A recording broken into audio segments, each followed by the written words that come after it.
It's the Gundam Boy, and today we are going to be taking a look at the newest AR, the Pacifier. And no, little baby, it's not that kind of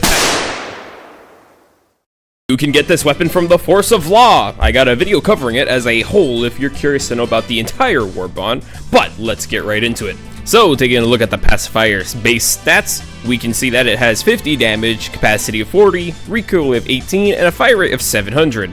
This gun also has medium pen rounds and stun capabilities, which is capable of holding enemies while you shoot them in the face. But note that the stun time is very short, like you. The only way you can keep the enemy stunned with this gun is to constantly fire enough bullets in them to keep them still. And also, it does not work on Bio Titans, just because I know if I don't say anything, some baby diver might go out there and try to test it. When it comes to the customization, this gun has access to a sight, a muzzle, and a underbarrel option. It would be neat to see more options for this gun in the future, but this is what we got so far. But observe what its peak form looks like.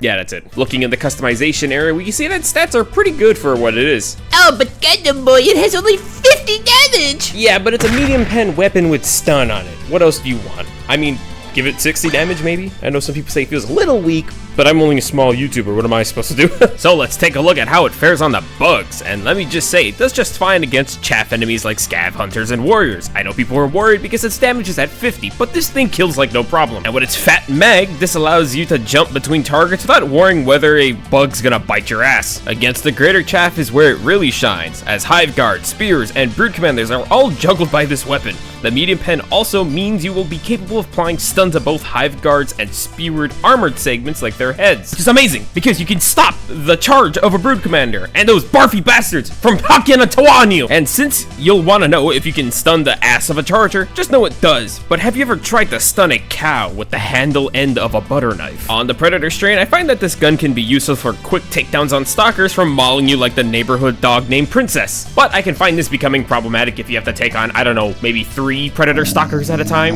No, Princess, no! On the illuminate front, this gun will shred enemies like the voteless as per usual, and the large mag means you can throw a fair amount of rounds downrange before you have to reload. Against the meatball, this gun can induce a stun effect on them, but you must know that once you pop a head, it will start to flail around viciously. But if you are aiming for the segment that's already been flanned, its head can't be popped and you can just unlock them there while you think of a better idea. Overseers of all types are heavily countered by this gun. Overseers with the Q-tip can't clean your body after street if he constantly looks like he's having a migraine. Elevated Overseers can't even seem to get a shot off at you when you're hitting them with this, and the Crescent Overseers, well...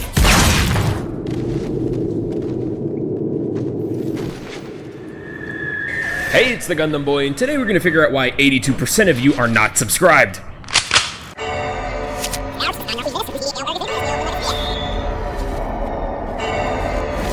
They die the same. You can also go for headshots since it's medium pen, aim for the body, let him get staggered, and then pop his little head. Or realistically, mag dump it around his head and hope you hit it. It's so good at what it does, you can even stun enemies like the Watchers, taking only a few shots to silence them, making it an easier takedown than that time I was attacked by a nutrient-deficient homeless man. He blew away in the wind before I could do anything. And on the Harvester, you can shoot the horn off, yay.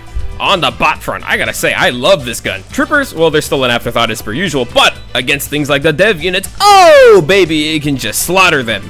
Normal devs, rocket devs only take 3 shots to the chest before you can set up a finishing kill.